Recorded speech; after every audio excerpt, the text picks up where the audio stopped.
Viggo Mortensen and a lot of other folks are in the film. It is Reclaiming the Blade. And we are going to have Daniel McNichol, the filmmaker, on to talk about it because it gets into how the general public was disarmed.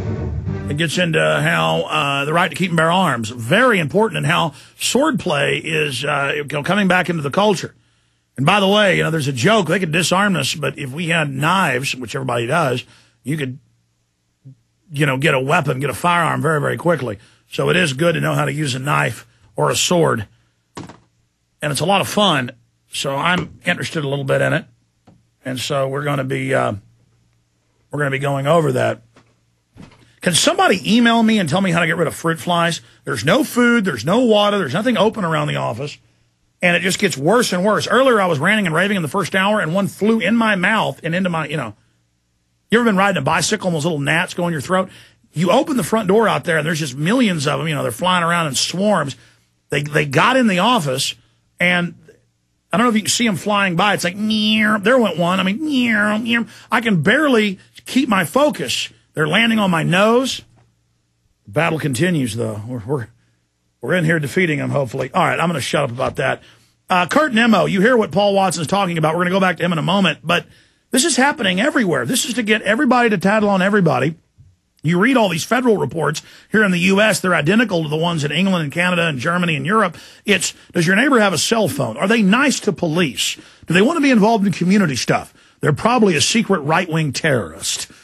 And then now they're announcing restrictions on free speech, and anybody in the DHS reports listed as extremists won't be able to own guns, exactly what White House Chief of Staff said in speeches, and still the public can't believe it. I can't believe it. I mean, we knew they were going to set this up, but to have them coming right out and going, yeah, we're going to take your free speech and take your guns, I mean, without a judge or jury.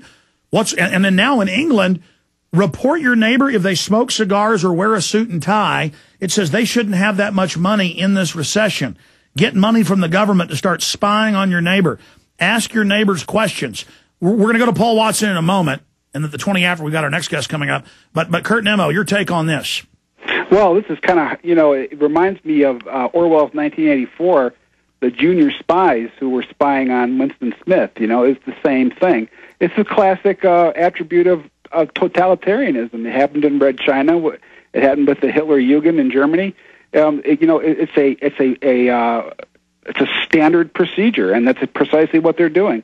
Class warfare works wonderfully. Well, they also, aren't even denying any of this anymore. I mean, we were brought up that China restricted free speech when it was a police state. We were brought up that Russia did that. We were brought up that all of this was going on and happening, and then Chinese-style net censorship where they block things, block IPs, have firewalls, where they have government gatekeepers. The New York Times comes out and says we need a kinder, gentler internet that doesn't let the general public blog without licenses, and you'll get felony charges if you hurt someone's feelings, and you'll have to have a subdomain on a bigger domain so you have no rights. And they say we're going to gatekeep and take your free speech for your own interest, and they're openly phasing in Chinese net-style censorship where they're purging all the Alex Jones videos, and the media just goes, so what? Because the old media has to kill us. They can't put up with a level playing field because we're telling the truth and they're not. Yeah, and as well, the corporate structure can't, cotton the fact that Alex Jones is on there talking the truth. I mean, take a look at what's happening to YouTube. It's being, turning into the next Hulu. It's turning into a corporate base for their commercials and their their cartoons and their TV shows. So yeah, well, we told people that we've seen this with other web systems, and we know the globalist tactics of phasing things in. And I would go in and we'd write articles where Google 3 years ago put out corporate reports about the model they were going to phase in the next few years and how they were going to get rid of most of the user videos and only have selected people they choose. They're going to use a very high standard of micromanaging and the contracts you sign digitally to be on there where they can suspend you for no reason. And that's now happening. And we told people they were phasing out 2 years ago. We said they're starting to phase out Google video. Now they've completely phased it out. No more uploading to it. They're now doing the same phase out the same way they did it, restricting views, knocking channels off, killing or locking down videos when they hit, the top videos, and then turning them back on later when they're out of the top 100, getting rid of the top 100 or most viewed on the front page, making it popular, just what they want to push, relegating user videos to sub-pages. The innocuous pablum stays on there, the volleyball girls and all that stuff remains. Well, exactly. But, I mean, the issue is they really are killing YouTube right now. I mean, they really are shutting it down. They are phasing it out. But they know through domestication tactics of mind control, same way you domesticate a horse or a cow or a pig or a dog, they are easing us into this. And I tell people, look, Google admittedly is run by NASA and the NSA. And here's the CIA agent and the founding documents, and they give all their money to eugenics, and here's their own charitable giving, billions a year, and people just say no, it's not happening. Alex, don't fearmonger. Paul Watson, I want to get back into this whole Stasi thing, but before we forget, get into this Google situation. Well, that's right. The other day, Google officially suspended all video uploads. They said they were going to do that up to a year ago. I remember them saying that, and they went ahead and did it. And the thing with YouTube is that they now, on their news and politics page, for example, they don't put the videos on there that are watched by the most amount of people. They select the videos, and the videos in news and politics aren't very much different from the ones on the front page. It's drunk footballers staggering around. That's right. Every day they post the Amazing Atheist, and it'll have like 20 views. They post him, and by the end of the day, he's got 100,000 views. Meanwhile, we'll have videos that get 300,000 views in a day, never on the front page. I mean, they admit that they are phasing it all out, folks. It's happening. And it's because it's an unsustainable business model. YouTube are deep in the red, but unlike what would normally happen and that you would take advertising, they're just going to hand over the control of their entire content to these big Hollywood production studios, and when that happens, there's no place on there for the Alex Jones channel or the Info Warrior. Look, what they do is they know the model, and I've talked to a lot of CEOs and media people. They go, Alex, we know you'd be the biggest thing in the country, or anybody else like you. We know this patriot, anti-New World Order stuff is the hottest thing. We know the whole world's in rebellion.